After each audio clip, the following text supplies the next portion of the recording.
So this week, Donald Trump reached out to his supermajority on the Supreme Court, actually specifically Clarence Thomas, to see if they could, get rid of a lot of what's going on with the ongoing documents investigation.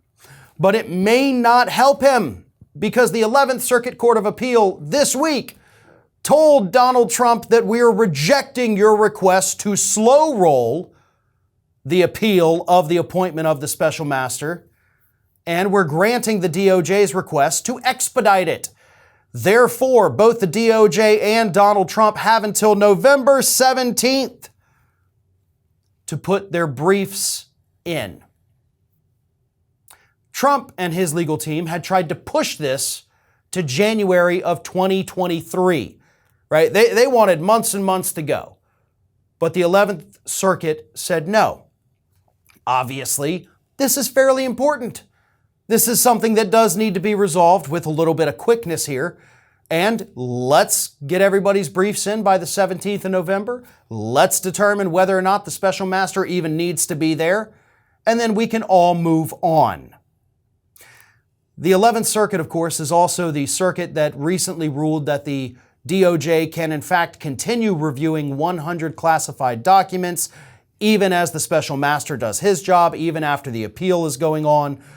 So yeah, Trump's not winning too much with these courts, right? When he's not put directly in front of a Trump-appointed judge like Eileen Cannon, or perhaps his bozos up on the Supreme Court, he doesn't win. He has to rely on the people he put in power to save his ass. And even though he got a lot of judges out there, right? 25% of district judges, federal judges, are Trump appointees. That's only a 1 in 4 chance. It's still a good chance, better than you or I would have, but it's not enough to continue to save him. Now, the DOJ has until Tuesday, right, to submit their filing with the U.S. Supreme Court, and then they will determine whether or not they're going to, look at this and do whatever it is that Trump's asking them to do. There's a good chance they go along with Trump. And I want everybody to be prepared for that, not because of any sound legal reasoning on his part, but because they're conservatives, he's conservative, they want to protect him. So if the Supreme Court rules in Trump's favor, it's only because of hardcore political ideology. But if they go against him, he's screwed. And that's the thing we're all hoping for, right? If they go against him, he's going to be out of options. November 17th is going to roll around. We're going to hear the appeal about whether or not we can even have a special master, which for the record, I think that's kind of stupid anyway. Like I even said before we knew who the special master would be that I'm not too bothered by it.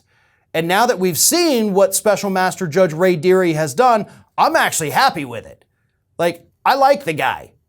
Now, that may change. He may do some horrible stuff in the future, but as of right now, every move that Dearie has made has shown that he is not willing to play Trump's game. So I say drop the appeal, let him do his job so we can finish this even sooner. I don't think Dearie's going to screw anything up. I, again, could be wrong, but based on what we've seen, based on the language he has used against Trump lawyers, the hard questions he's asked them, I say let Dearie stay in place because that would benefit this entire investigation. Right? Trump picked the guy. He got approved. Let's leave him there so that Trump people can look at this and say, well, that is Trump's guy. I think that's a winning strategy, at least in the court of public opinion. This is Hattie. Hattie wants to know why you have not subscribed to our channel. You obviously like our videos, so do us a favor and subscribe.